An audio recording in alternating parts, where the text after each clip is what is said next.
porque es un tema que me inspira y me anima muchísimo. No es una clase nueva, es una clase, si bien no he dado esta clase en otra ocasión, sí, hoy voy a hablar con ustedes cosas que hemos aprendido en otros tiempos, cosas que creo que desde el segundo año que estoy aquí he compartido con la iglesia, y es el cristianismo del primer siglo. Amén. Así que vamos a empezar. Algunos datos o cosas increíbles que hemos visto en nuestra Biblia del cristianismo primitivo o del cristianismo del primer siglo. Anteriormente solíamos decir el cristianismo original, no refiriéndose a que nosotros somos una copia, sino refiriéndose al que se originó, ¿verdad?, durante el primer siglo. Algunos datos que nuestra Biblia habla y otros extrabíblicos, pero que son increíbles, del cristianismo del primer siglo y que nos impresiona, nos inspira, nos reta, nos desafía y nos hace ver el poder de Dios en ellos. Algunos de estos: la conversión de 3,000 personas durante el día del Pentecostés. ¿Pueden imaginarse ustedes este acontecimiento? Poco después, la lapidación de Esteban por los judíos. ¡Qué contraste tan fuerte! Después de que el crecimiento fue exponencial, se multiplicó tremendamente, unos días o meses después, matan a uno de los ministros, de los predicadores de la fe, Esteban,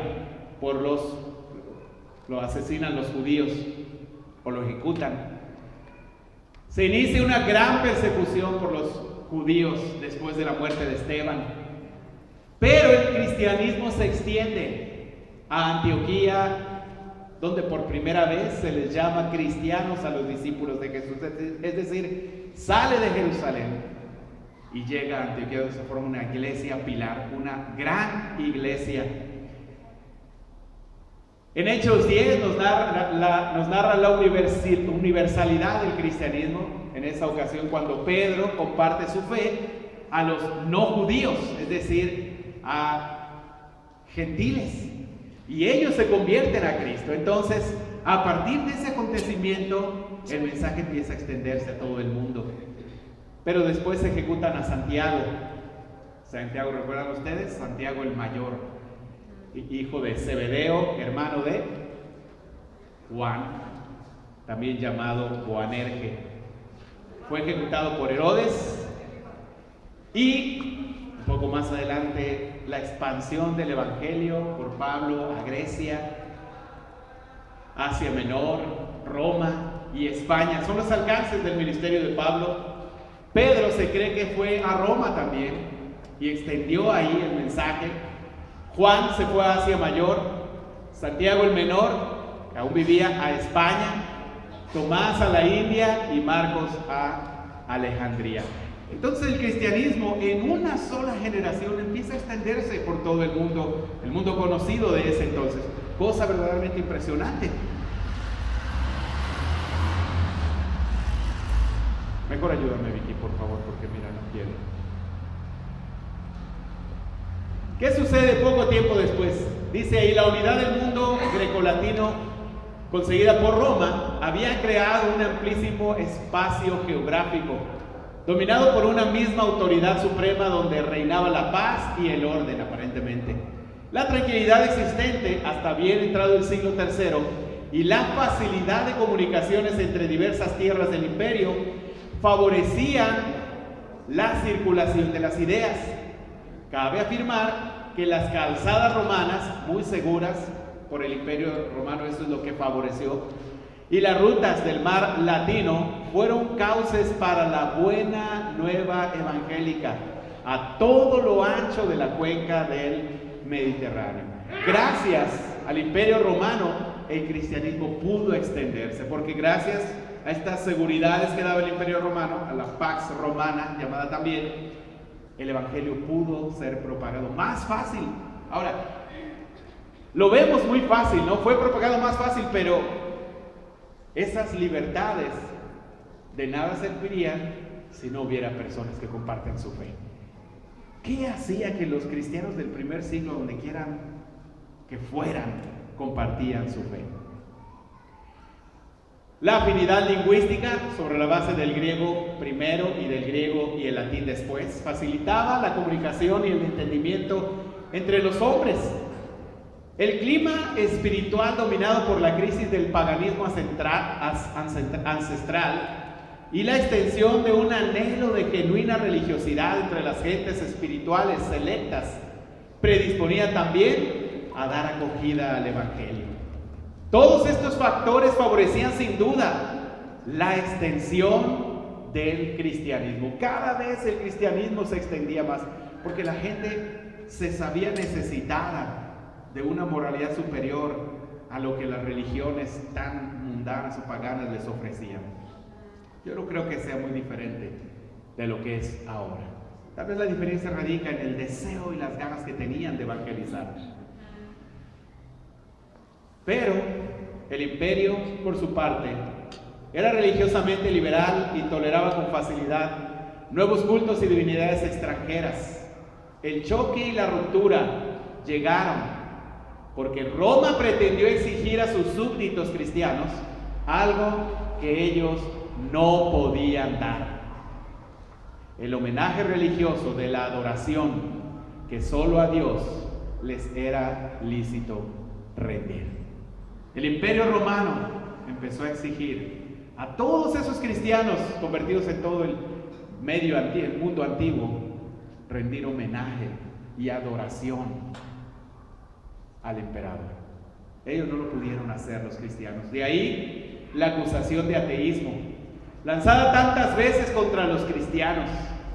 De ahí la amenaza de persecución y martirio que se cernió sobre ellos durante siglos y que hacía de la conversión cristiana una decisión arriesgada y valerosa, incluso desde un punto de vista meramente humano. La persecución empezó a tornarse muy difícil y el convertirse en cristiano ya para alguien era una decisión arriesgada, porque era como decir: me estoy arriesgando a que me martiricen, a que me metan a la cárcel o incluso a que me maten. Aún así, los cristianos se convertían. La acusación oficial hecha a los cristianos de ser los autores de un crimen horrendo, el incendio de Roma, contribuyó de modo decisivo a la creación de un estado generalizado de opinión pública profundamente hostil contra ellos. La persecución se tornó cada vez más difícil para los cristianos. El cristianismo era considerado por el historiador Tácito superstición detestable, nueva y peligrosa, según Suetonio, perversa y extravagante para Plinio el Joven. El mismo Tácito calificaba a los cristianos de enemigos del género humano, y no puede, por tanto, sorprender que el vulgo atribuyese a los discípulos de Cristo los más monstruosos desórdenes: infanticidios, antropofagia y toda suerte de nefandas maldades. Los cristianos a las fieras, dirá Tertuliano, se convirtió en el grito obligado en toda suerte de motines y algaradas populares. Cada vez la situación se volvió más complicada para los cristianos. Los principales pensadores, historiadores, hombres de influencia empezaron a perseguir a los cristianos y a escribir cosas detestables contra ellos. Los cristianos son inmorales. Los cristianos se comen entre ellos mismos, se comen a los hijos. Imagínense, sacrifican a personas, cosas como esas, hacen orgías. Es difícil a veces zafarse de acusaciones así cuando el populacho o la gente popular lo hace, pero cuando lo hace una persona influyente, el mundo lo escucha. ¿Quién lo dijo? Tácito, Tertuliano, eran hombres respetables, eran historiadores, personas letradas. Y las acusaciones cada vez eran más complicadas para los cristianos, porque los cristianos cada vez estaban huyendo, escondiéndose, temiendo de ser asesinados. La iglesia en el siglo IV, el cristianismo había arraigado con fuerza en diversas regiones del Oriente Próximo, como Siria, Asia Menor y Armenia, y en Occidente, en Roma y su comarca, y en el África Latina. La presencia del Evangelio fue también considerable en el Valle del Nilo y varias regiones de Italia, España y las Galias. ¡Wow! ¿Cómo a pesar de tanta persecución, yo me pregunto, el cristianismo aún así pudo extenderse? ¿Cómo a pesar de tantas amenazas, el cristianismo pudo extenderse? Díganme ustedes, ¿qué nos impide compartir nuestra fe? A veces es el miedo, la pena, la vergüenza. A veces puede ser los padres que no son cristianos de algunos de ustedes, o tal vez el esposo o la esposa que no es cristiano o cristiana. Es que no lo hago porque mi esposo se enoja, mi esposa. ¿Cuáles son lo que nos detiene? Pues es que mis amigos de la escuela no les interesa nada de Dios. Yo ya les dije, pero no quieren. ¿Cómo es que el cristianismo creció tanto en esa época? Es mi pregunta. ¿Qué hizo que estas personas se dejaran bautizar sabiendo que corrían el mayor de los riesgos al hacerlo? ¿Qué hizo que estos primeros cristianos compartieran todo el tiempo su fe? A donde quiera que iban, hablaban de Cristo a la gente. ¿Qué hizo que estos primeros cristianos compartieran su fe todo el tiempo sabiendo que era ilícito ante las autoridades hacerlo? Sí, porque el cristianismo llegó un momento en que se volvió ilícito. Y aún así los cristianos lo practicaban. Y aún así compartían su fe. ¡Wow! ¿Qué hizo que estos primeros cristianos se negaran a la idolatría, arriesgando así sus vidas? Cuando el emperador romano empezó a exigir la adoración al César, primeramente, muchos cristianos cedieron en su fe y empezaron a rendirse y empezaron a dar culto al César. Otros murieron porque dijeron, nosotros no lo haremos. La persecución paró un tiempo, y cuando paró, estos cristianos que habían dudado, que habían flaqueado y habían idolatrado, les costó mucho trabajo regresar al cristianismo, porque los cristianos decían, no puedes regresar, no puedes restaurarte, no te vamos a permitir restaurarte porque en el momento de la prueba tú le diste la espalda a Dios y nosotros estuvimos dispuestos a morir. Fue difícil. Las restauraciones no necesariamente eran fáciles, más bien yo creo que nunca lo fueron difíciles.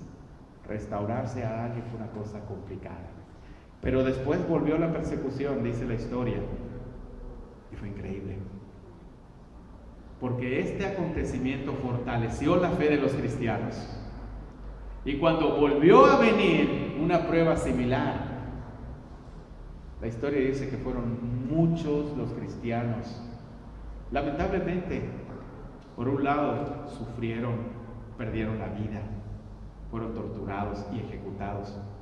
Pero por otro lado, mostraron su fe y su valor y su lealtad a Dios. Amén. Y muy pocos, dice, que cedieron ante la idolatría.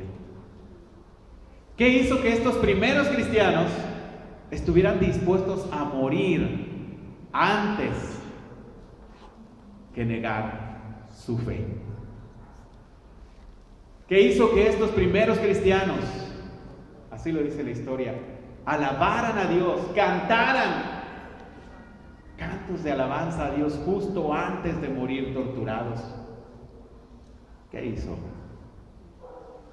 A veces por muy poco nosotros nos enojamos, dejamos de alabar, dejamos de sonreír. ¿Por qué? ¿Qué inspiró a ellos a eso? Esta es mi reflexión. Habían experimentado una clase de amor sobrenatural, una clase de amor que jamás habían experimentado, sentido, una clase de amor que los había cautivado a hacer lo que hacían. 2, creían que Jesús no había muerto, o que había muerto pero había resucitado y estaba vivo. Y 3, tenían la convicción de que el cielo los esperaba a un abrir y cerrar de ojos. Amén. Si la muerte llegaba, ellos decían: no importa, si la muerte nos llega, iremos con Dios. Amén. Al cielo, al paraíso, a la eternidad. Amén. Juan 6, 66, 69. Esta escritura la hemos leído muchas veces, pero miren la magnitud del amor que ellos sentían. Dice: desde entonces muchos de sus discípulos le volvieron la espalda y ya no andaban con él. Así que Jesús les preguntó a los 12: ¿también ustedes quieren marcharse? Señor, contestó Simón Pedro, ¿a quién iremos? Tú tienes palabras de vida eterna y nosotros hemos creído y sabemos que tú eres el Santo de Dios. Juan 15, 15, Jesús les dice: ya no los llamo siervos, porque el siervo no está al tanto de lo que hace su amo. Los he llamado amigos, porque todo lo que a mi Padre le oí decir, se lo he dado a conocer a ustedes. Los discípulos de Jesús habían experimentado esa amistad con Jesús. Los primeros cristianos habían sentido ese abrazo sincero, cálido de Jesús. Esas palabras, decir: hey Pedro, hey Juan, somos amigos, ¿no? Soy tu amigo, te amo, los quiero, son importantes para mí.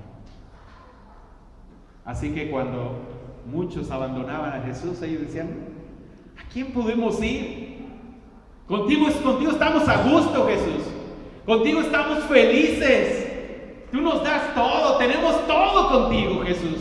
¿A dónde iremos si contigo nos sentimos vivos? Nos sentimos animados. El mundo no nos anima. Los problemas nos desafían. Estamos desesperanzados.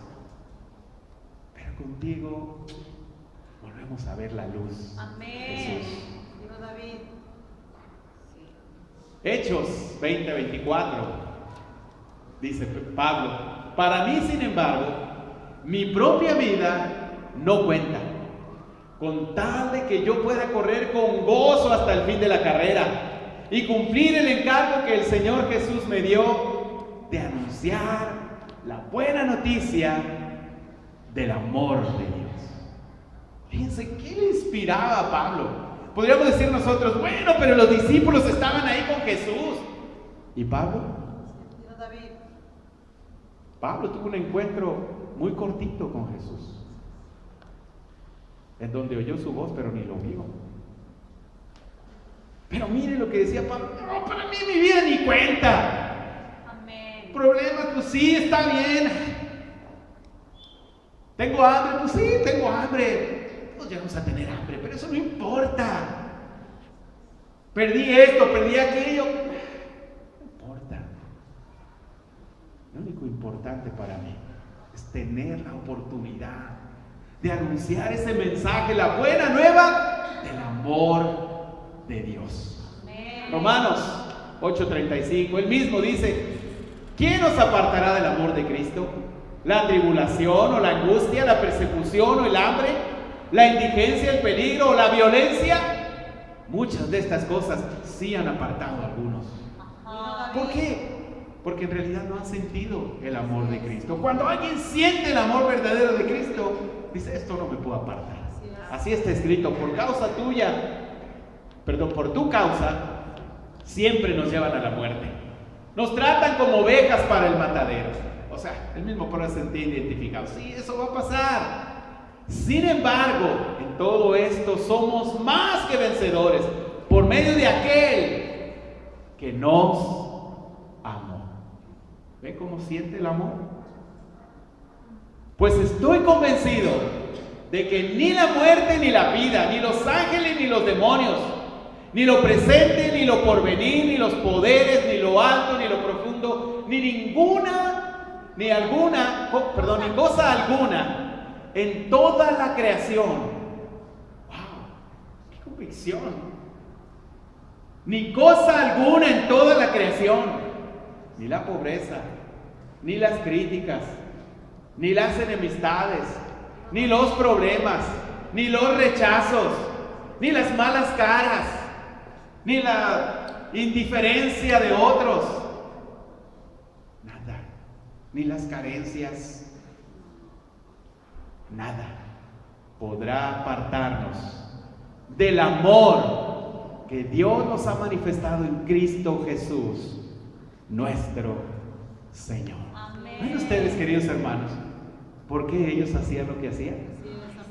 Habían experimentado un amor sobrenatural, un amor inigualable que los inspiraba.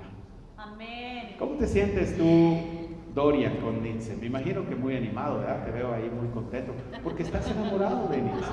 Claro.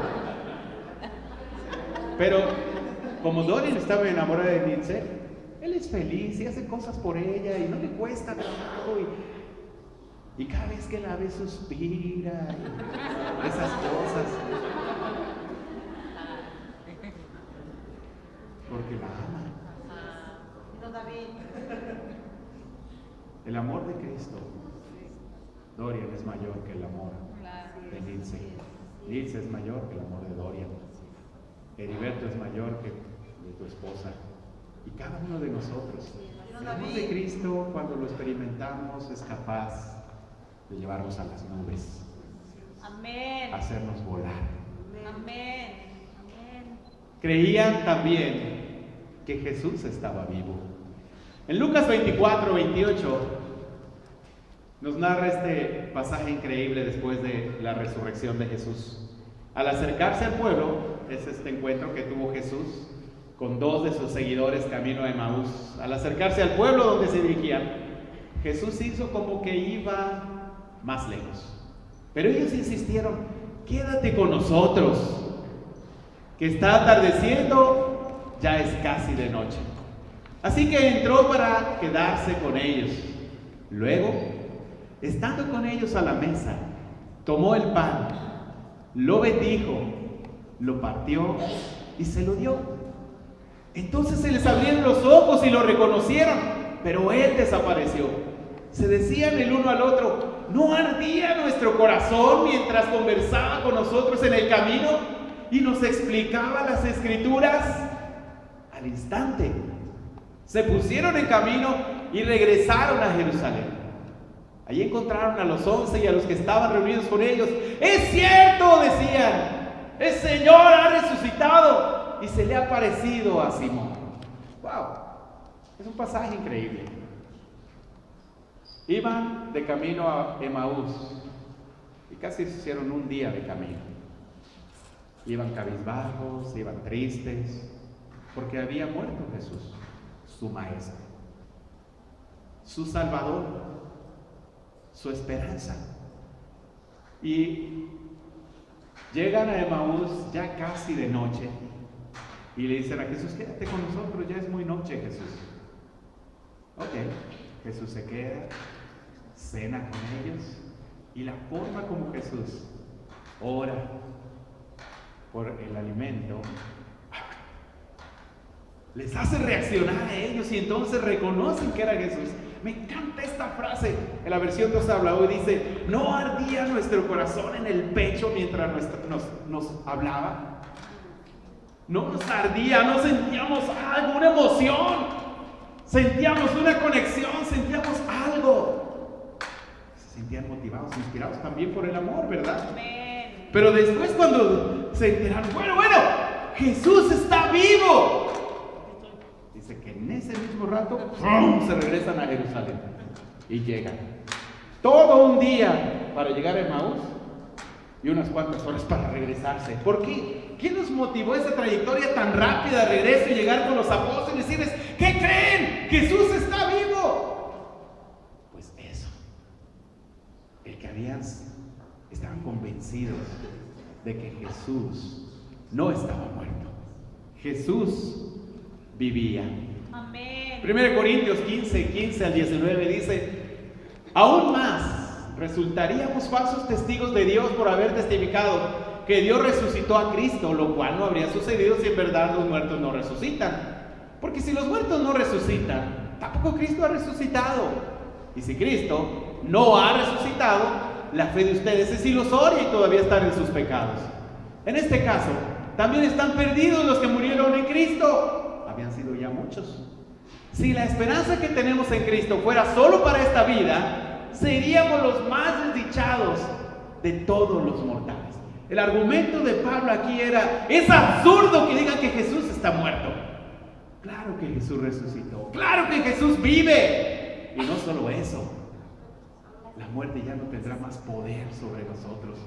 A partir de ahora, creemos, estamos convencidos que todo aquel que muera, en realidad no morirá, sino simplemente abrirá la puerta a la eternidad para estar con Jesús. Amén. Policarpo de Esmirna, 86 años le he servido a él, dijo cuando lo amenazó el procónsul a matarlo. Niega a Jesús, le dice. 86 años le he servido a él y nunca me ha hecho daño. Entonces yo podré blasfemar a mi Rey y Salvador. Escúchame, declarar con fuerza: yo soy un cristiano. Y si tú deseas aprender qué son las doctrinas del cristianismo, asígname un día y las escucharás. A ti he pensado correcto ofrecer testimonio de mi fe, pues somos enseñados que debemos honrar a los poderes y autoridades que han sido ordenadas por Dios. Policarpo estaba siendo amenazado por la muerte. No, Jesús nunca me ha hecho ningún daño. 86 años le he servido a él y siempre ha sido bueno conmigo. Jamás lo voy a negar. Él es todo para mí. Es más, ¿te interesa conocer de Jesús? Yo te puedo explicar. Dame un día. Me imagino allá Policarpo. Dame un día de la semana, cónsul, y te enseñaré. Te voy a enseñar lo que es la verdad. ¿Cómo sería, hermanos, decirle eso a sus jefes? Ajá. Dame un día de la semana y te voy a enseñar lo increíble de Jesús. Amén. El cielo los esperaba en un abrir y cerrar de ojos. Es la tercera cosa que ellos estaban convencidos. Jesús les había dicho en Juan 14:1, no se angustien, confíen en Dios y confíen también en mí. En el hogar de mi Padre hay muchas viviendas. Si no fuera así, ya se lo habría dicho a ustedes. Voy a prepararles un lugar, y si me voy y se lo preparo, vendré para llevármelos conmigo. Así ustedes estarán donde yo esté. Ustedes ya conocen el camino para ir a donde yo voy. Jesús les había asegurado: hay vida después de la muerte. No se preocupen, échenle ganas, anímense. No se rajen, decimos los mexicanos, ¿verdad? Hay mejor vida después de la muerte. Amén. Hay algo mejor después de esta vida. Amén. Ánimo. Él está preparándole. El mismo Policarpo, después de tantas insistencias del cónsul, le dice: tú me amenazas con un fuego que quema por 1 hora y luego al poco tiempo se extingue, pero eres ignorante del fuego del juicio porvenir y del castigo eterno reservado para los impíos. Pero ¿por qué te retrasas?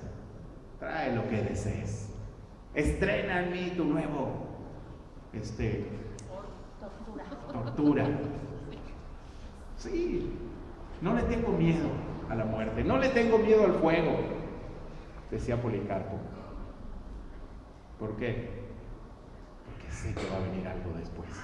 Amén. Un rato de sufrimiento, sí, va a ser doloroso, difícil. El mismo Policarpo decía, el tiempo que esté cocinándome,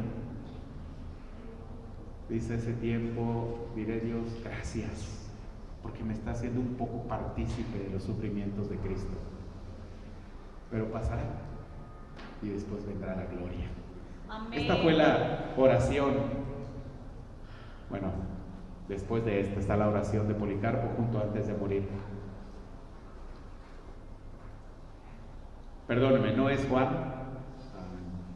Al anterior, Vicky, por favor.